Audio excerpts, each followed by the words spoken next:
Bon, on se retrouve tous ensemble. Je pouvais pas faire cette dernière vidéo de cette série autour de ma reconquête amoureuse sans vous faire profiter du magnifique paysage, du magnifique pays dans lequel je vis, tout au nord de la Suède, cette région qu'on appelle la Laponie. Derrière moi, vous avez un lac gelé. Je crois que c'est un petit peu flouté, mais vous voyez quand même que c'est superbe. Bon, il fait un petit peu froid. Il fait -5 aujourd'hui.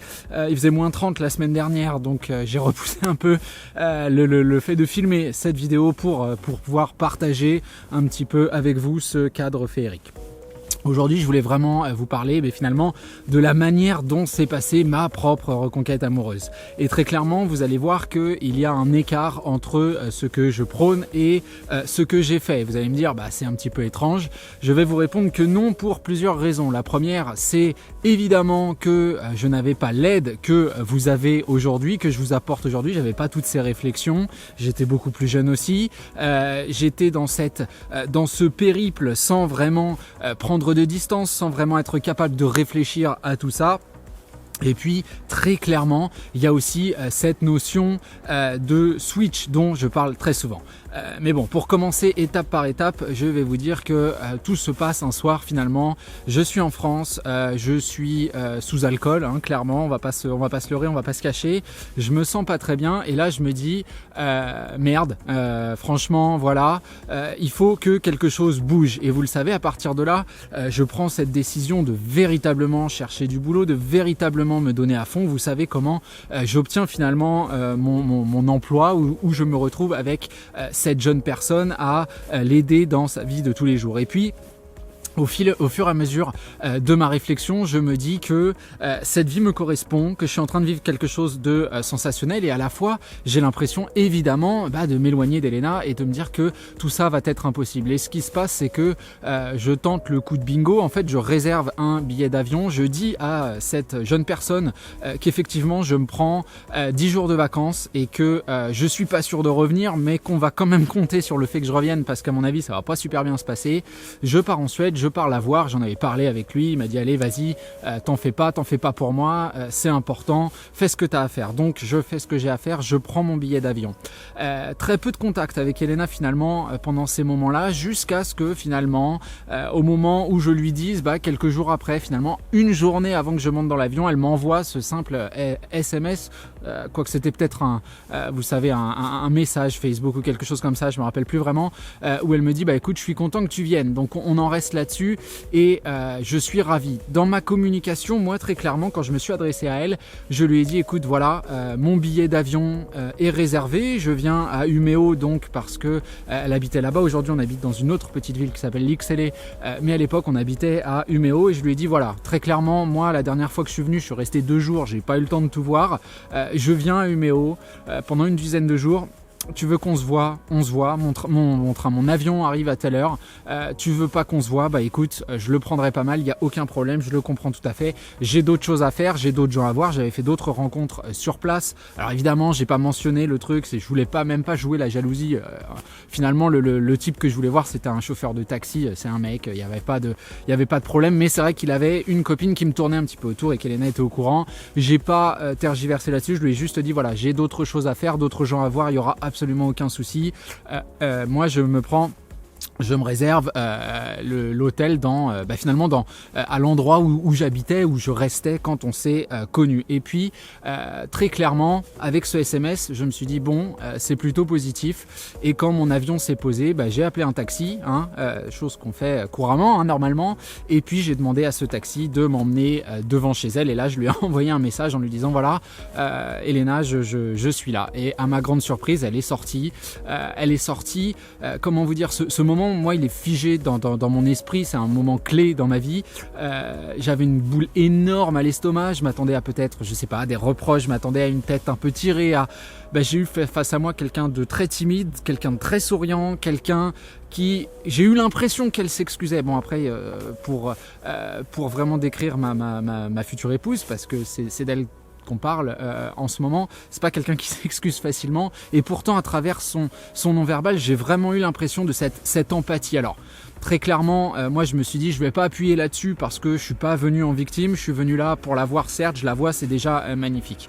Et là finalement elle me propose de venir, de rentrer, on rentre chez elle et je m'attends à chez elle, qui n'était pas encore chez elle en vérité, on était toujours dans cet appartement où son frère habitait avec sa copine, donc finalement là où on a vécu à 4, décidément, ah bah la déneigeuse qui passe derrière, puis ici c'est des tanks, donc voilà, c'est pour ça, le bruit vous m'en excuserez. Donc on est dans cet appartement à 4, heureusement il y avait personne, il y avait juste elle ce soir-là, et je m'attends évidemment à une grosse discussion. Moi j'ai mes arguments, tout ce que je vous dis de pas faire, j'ai mes arguments, j'ai tout prévu, je me dis que je vais dire ces choses-là, et puis à ma grande surprise on se pose sur son lit, on se regarde, et puis j'ai senti la lourdeur du truc, donc je lui ai dit allez écoute, on se met un film, et puis on verra plus tard. Et puis on s'est mis le film, je me rappellerai toute ma vie de ce film que j'ai regardé, que je trouve absolument pas terrible en plus, mais qui pour le coup reste dans mon top 10 de films, voire mon top 1, comme ça limite ça limite le panel. Évidemment que c'est un film qui aujourd'hui compte pour moi, c'est Moi bête et méchant, Duma Mei en suédois. Et voilà, et au cours de ce film-là, il y a du rapprochement physique pratiquement normalement, et finalement on a eu l'impression que les choses s'emboîtaient de manière totalement naturelle. J'ai dormi là-bas, on s'est pas posé de questions. Le soir, évidemment, on a passé une bonne soirée ensemble, on a un petit peu picolé, on a vraiment mis ça de côté, mais si vous voulez, sans se dire tiens on n'en parle pas. C'est vraiment, on était dans le non-dit, complètement compris des deux côtés, et finalement passer une super soirée. Quelques jours après, c'était mon anniversaire, elle m'a dit on va faire quelque chose, etc. Donc on avait déjà une micro-planification de 2-3 jours je crois, et puis au fur et à mesure, en fait ce qui s'est passé, c'est qu'elle a commencé à me parler de ses projets, et puis Elena m'a dit voilà, je vais déménager dans quelques jours, j'ai trouvé un appartement qu'elle avait pris pour elle, parce qu'à la base elle devait emménager seule. C'était un 2 pièces relativement grand en Suède, on a cette opportunité, on n'a pas les mêmes prix qu'à Paris, donc les appartements sont bien foutus. On est allé le visiter ensemble, moi j'ai commencé à réfléchir aussi, elle m'a dit tiens, SFI qui est l'école Svenska for invandrare, le suédois pour les immigrés, pour les étrangers si vous voulez, qui réouvrait ses portes. Moi j'avais besoin de cours de perfection, donc il y a eu cette inscription, tout ça hyper naturellement dans quelques jours après mon arrivée, et puis finalement vient le jour où je suis censé prendre mon avion, mais j'y suis tout simplement pas allé, si vous voulez. Et là vous allez me dire ouais mais on avait bien besoin d'une discussion, de savoir, etc., parce qu'il y a besoin de cette officialisation. Bon, déjà je vais vous dire que quand j'ai manqué mon avion, je me suis dit bon JB, on est bien parti, c'est plutôt cool.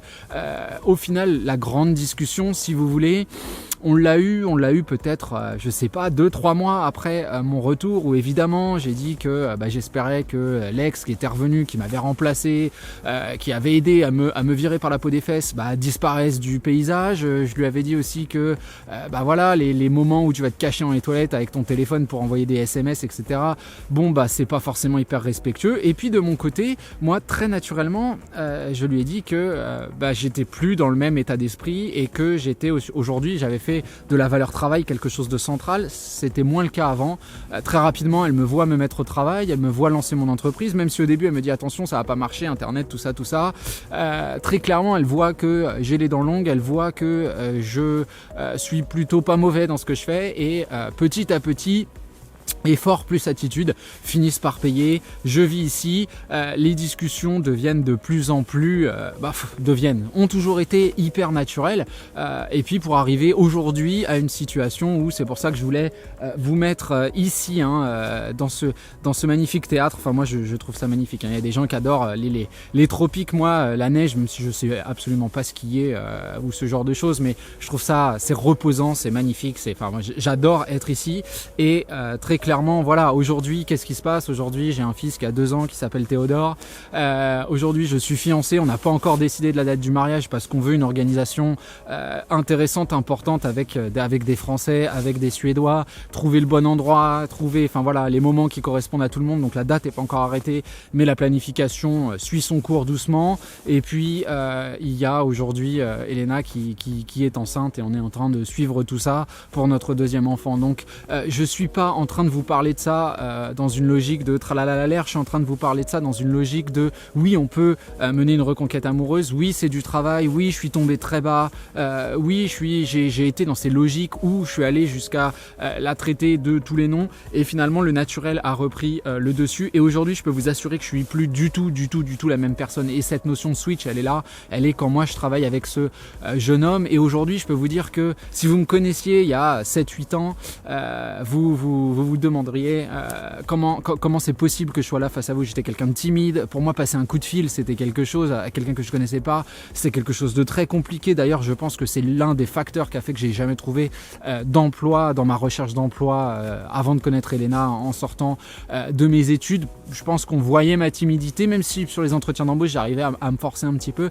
Tout ça, ça s'est vu, tout ça, ça s'est ressenti. J'ai jamais réussi à aller jusqu'au bout. Aujourd'hui, je pense que la plupart d'entre vous m'avez vu ou entendu à travers les vidéos évidemment, et puis à travers les coachings, et vous voyez que tout cela est relativement naturel. Et très franchement, et ça ce sera le mot de la fin, c'est vraiment grâce à cette reconquête amoureuse, grâce à cette rupture amoureuse, j'ai une énorme gratitude vis-à-vis de tout ce qui s'est passé. Alors oui, je suis humain, j'ai toujours un petit peu en travers la gorge le fait que ça se soit passé, évidemment, j'ai toujours aussi en travers la gorge la personnalité de l'ex, évidemment, mais voilà, on reste humain, ça c'est pas un problème. Ce qui compte, c'est les efforts qui sont faits sur le terrain. Arrêtez de vous poser ces questions du est-ce que je devrais, est-ce que c'est mon ex qui doit, est-ce que soyez le plus naturel possible, et le naturel qui découle de vos changements, et ensemble on va travailler ça pour aller de plus en plus loin. Voilà, en tout cas pour ce qui est de mon histoire, je pense qu'aujourd'hui vous me connaissez bien et ensemble on va encore une fois continuer à travailler. Je vous laisse là, je vais aller profiter un petit peu de la neige. Salut à vous.